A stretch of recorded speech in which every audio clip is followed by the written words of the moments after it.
Hello and welcome to another Demon 212 Wii Ware review. Today I'm going to be taking a look at Bit-Boy, which if you've never played it before, then basically I'd class it as an action game, maybe an arcade game. Either way, it's a retro game that's actually new. So anyway, at the start you get some story, which you can skip if you don't want to read it or anything. Then you get the different modes. You start with 4-bit, and this is what I mean by it's a retro. I'll show all the things off, but there's all sorts of different things to it, from the Game Boy start up to the graphics and everything. Basically, the first one you get is 4-bit, where only a handful of colours, low frame rate, no background music, and joystick control. You get Classic Mode, and you can unlock Warp Mode after you beat Classic Mode. You can also unlock Turbo Modes. Basically, I'll go through them all now very quickly. The whole point is you have to collect the cubes, which are Cubie's friends, and you can play the game co-op, as you might have noticed. I'm the red one, my brother's the orangey yellow one, and you have to collect all the cubes to go on to the next level. 5 levels per world, 6 worlds overall. Enemies come out, and on the 4-bit mode you've got no attacks or anything, no way to kill them. On the other modes you've got attacks, but you're limited to 5 per world, which is average 1 per level. And you don't have to kill all the enemies or anything, so it's not like Nicky. The whole point is you just have to collect these. And it's basically a high score game, because if you wait around on the levels, then fruit appears, 7 fruit per world, per level even, and you basically collect that to get your score, and that's the whole point of it, because the game can be beaten in half an hour if all you're doing is running around collecting the cubes. But the whole point is, the difficulty and everything's there for the high scores, because, well, when you've only got like 5 attacks per world, then it means you can't just stand around killing all the enemies waiting for the fruit to appear. It means you've got to dodge them all the time and constantly be aware and avoiding them and stuff. It's, as you can see, graphically the 4-bit version is pretty much recreates it perfectly. It looks really good, and all the modes look differently, so I'm just going to shut up for a bit, let you listen to some of the music while I show a couple of them off before I continue talking about the game.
So that was a bit of the music, and pretty much only things left to mention about Classic Mode is you get 3 lives and 1 continue. Using a continue drastically affects your score, so you don't want to be doing it.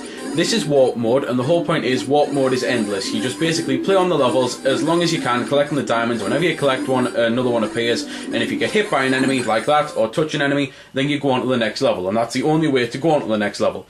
You can then unlock, so anyway, that's Warp Mode. You unlock that by beating the world. So like if you beat 4-bit world, you'll unlock 4-bit Warp Mode. You can then unlock Turbo Mode for Classic, which is just obviously speed up and everything. You've got infinite attacks, I believe, and stuff like that. You've also got, after beating the Warp Mode and stuff, you can unlock Turbo Warp Mode, which again is just collecting the diamonds, but super fast.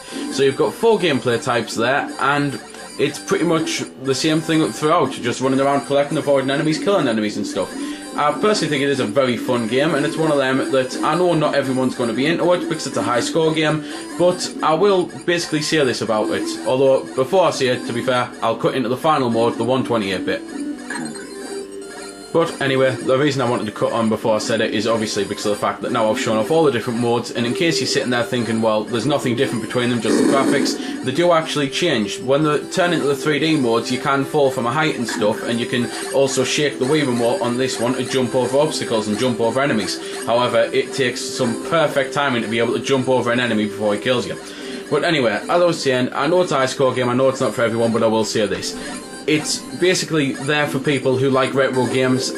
That's simply what it's there for. If you like retro games, you'll most likely love this. Going through all the eras of retro, it's just genius, it's brilliant, it's simple, it's fun. If you like high score games, then you've got plenty to do, because there's a perfect high score for every world, and they keep going on about that on the forums and everything, that, like, can you be the one to get the perfect high score and stuff like that. And yeah, it doesn't have online leaderboards, which I know people are going to kick off about, but just play it with your mates, not just with your mates here and there. Play it with the people that you know or you talk to on forums and stuff.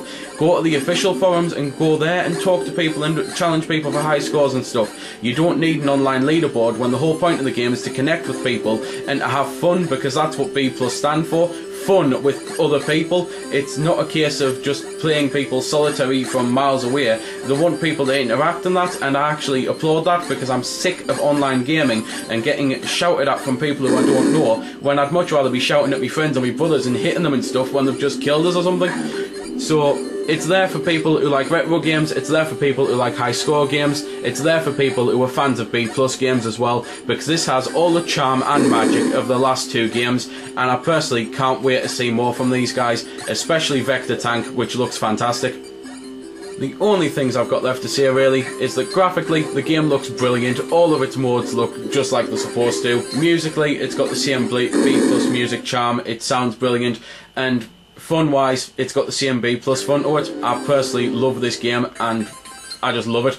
I'm now going to sign off, play the hell out of this, and more importantly, gift it to my little brother so he can play it too.